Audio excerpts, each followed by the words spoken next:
తాతయ్య తాతయ్య ఒక మంచి కథ చెప్పవా తాతయ్య? కథలా?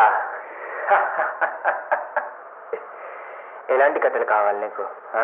నాకా క్రింజి నా కొడుకులను దెంగే కథలు కావాలి తాతయ్య. నీ మాటలు వింటుంటే చిన్నప్పుడు నన్ను నేను చూసుకున్నట్టుంది మనవడా. అయినా ఈ క్రింజిన కొడుకులు ఉండేది ఈ కాలంలో కాదు మనవడా, అది 2020.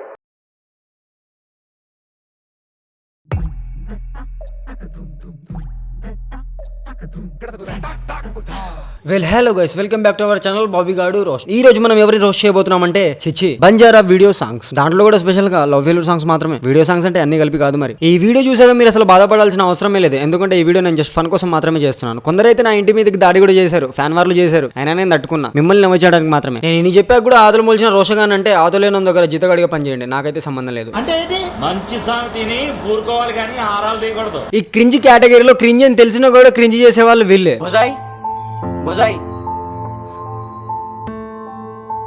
भाई भले मर के जो मालन खाए ये एक लो रोडे पर फर्रो. లిటరల్లీ సినిమా నాలెడ్జ్ ఉన్న ఏ ఏదోకైనా డబ్బింగ్ చెప్పే వాయిస్ కి ఆటో ట్యూన్ పెట్టొద్దని తెలిసి ఉంటది. మినిమం ఆ మాత్రం నాలెడ్జ్ అండి. ఛానల్ కి 3 లక్షల మంది సబ్స్క్రైబర్లు ఎలా వచ్చారా? ఆ సబ్స్క్రైబర్లు కూడా వాళ్ళకి హాఫ్ నాలెడ్జ్ ఉండి ఉంటారు. అదంతా సరే, కథలో కొంచెం ముందుకు పోదాం. ये न तू आजो देख लेनो नहीं तो यांडो भी जाए. వాడు ఏమంటున్నాడంటే అమ్మ వీడు బయట ఉంటే ఎట్లాగో పిచ్చిపూ కూడా అయిపోతాడు, నీ దగ్గర నుంచే మంచి పూ కూడా అన్న ఉంటాడని చెప్పేసి. కానీ వీడేంది అమ్మాయి కోసం పిచ్చిపూ కూడా అయిపోతాడు. అదే మ్యాజిక్.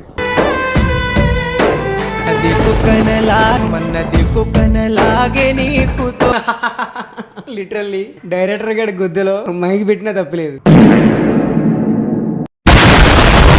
అరే ఏంట్రా వాడు కట్ చేస్తే ఇంటికాడు ఉంటాడు, ఇంకా కట్ చేస్తే తాజ్ మహల్ దగ్గర ఉంటాడు, కట్ చేస్తే షేన్లలో పడుకొని బొర్లాడుతూ ఉంటాడు. అసలు నువ్వు ఏం చెప్దాం అనుకుంటున్నావు, ఏం చెప్పావు? అదంతా కాదు, వాడు షేన్లలో కింద పడి ఎందుకు బొర్లాడుతుండు? క్లైమాక్స్ వరకు వాడే చెప్తాడులే, కంగారు ఎందుకు? అది కాదు నాగా.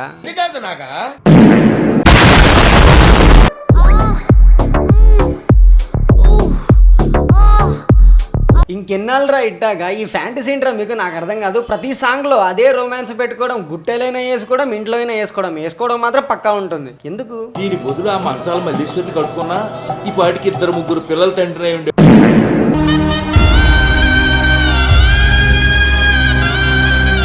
ఇది కదా మనకు కావాల్సిన స్టఫ్. వీళ్ళదిరా అన్బ్రేకబుల్ బాండ్ అంటే. దీని అమ్మ ఒకటే మైండ్ సెట్, ఎక్కడ పోయినా రాళ్ళని మాత్రం ఎత్తి కింద పడదెంగాలి, అయితేనే పని చేసినట్టు.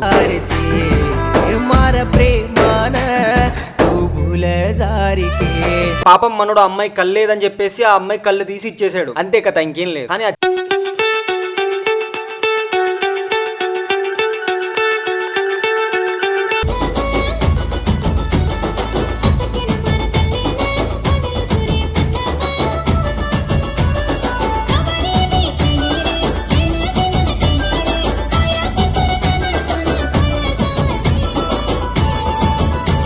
అవును మాస్టారు, నాకు తెలియక అడుగుతాను, ఈ క్లిప్ ఎందుకు వేసారు, దీంట్లో దింగడానికి ఏముందని? నువ్వు ఒకటి గమనించావా? ఇప్పుడు దాకా మనం యాక్టర్లను డైరెక్టర్లను దింగాం, కానీ ఎడిటర్లను దింగలేదు. ఇదే మొదటిసారి. చేది నమ్మ బతుకు బురదలో పంది బతుకుతుంది, నువ్వు బతుకుతున్నావు ఎందుకురా? ఎదవన్నారు ఎదవ. అక్కడ ఏ క్లిప్ లేదు కదా సార్. ఉంటే ఊరుకుంటారండి. ఇప్పుడు మీరున్నారు. ఆ లోగో సైజ్ ఏంటి, సోషల్ మీడియా ఐకాన్స్ కి ఆ ట్రాన్స్పరెంట్ ఏంటి, సేవల్ మ్యూజిక్ కి కాంటాక్ట్ కి అలైన్మెంట్ ఏంటి, అలైన్మెంట్ తో సంపేయగలవు తెలుసాను. బిగినర్స్ మిస్టేక్స్ ఇవన్నీ. ఒక ప్రొడ్యూసర్ ని మోసం చేస్తున్నామంటే ఎట్లా ఉండాలా? బనీన్ కి తెలియకుండా డ్రైయర్ లాగేయాలా?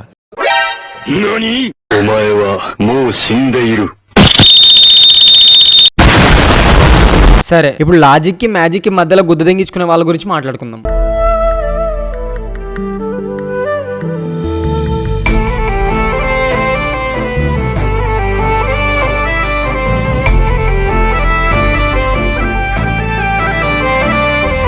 దీన్ని చూసి మీరు ఏం ఫీల్ అవుతున్నారో నాకు తెలుసు. పాపం 2 లవర్స్ ని విడగొట్టి దింగారు, అమ్మాయి కూడా కొత్తగా పెళ్ళయింది, ఆ మ్యాటర్ అసలు అబ్బాయికి తెలియదు, ఆడ ఇంటి ముందుకు వచ్చి కూడా చేస్తున్నాడు, అంతే కదా?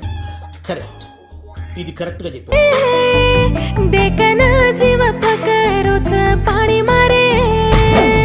కానీ ఇక్కడ ప్లాట్ ట్విస్ట్ ఏంటంటే అమ్మాయి కడుపుతో ఉంది. మరి కడుపుతో ఉన్నదని వాడు చేసుకున్నాడా, ఈడు కడుపు చేసాక వాడు చేసుకున్నాడా? ఇది క్లారిటీ లేదు. ఇది ఆ డైరెక్షన్ అంటే. అరే కొంచెం లాజిక్స్ తో సీన్లు చేసి దొబ్బండ్రా. ఏది ఎలా ఆలోచిస్తారో తెలియదు, కానీ కొద్దిగా డబ్బులు పెట్టేస్తారు. ఇంకెన్నాళ్ళరా ఇట్టాగా?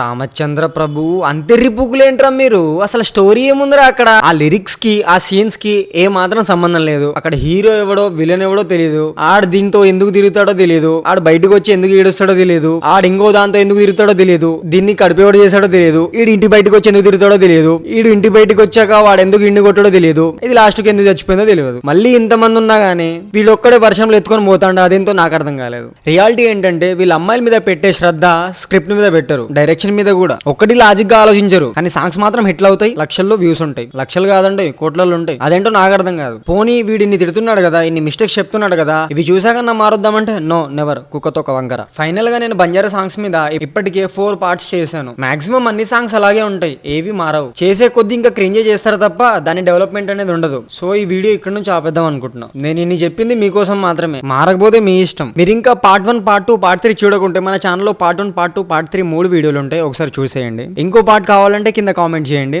చెప్పడం మర్చిపోయాను, నేను కూడా వీడియో సాంగ్స్ చేస్తున్నాను. మంచి అవుట్పుట్ ఇస్తాను, మంచి పోస్టర్స్ చేస్తాము. కావాలంటే లిరికల్ వీడియోస్ కూడా చేసిస్తాము. మీకు ఎలా కావాలంటే అలా అవుట్పుట్ ఇచ్చే బాధ్యత మాది. If anyone need outdoor shoots, DOP and editing, poster designing, Instagram link పెడతాను, నాకు డిఎం చేయండి. మళ్ళీ కలుద్దాం. ఏది ఏమైనా బంజారా ఇండస్ట్రీ బాగుండాలి. జై సేవలాల్, జై హింద్.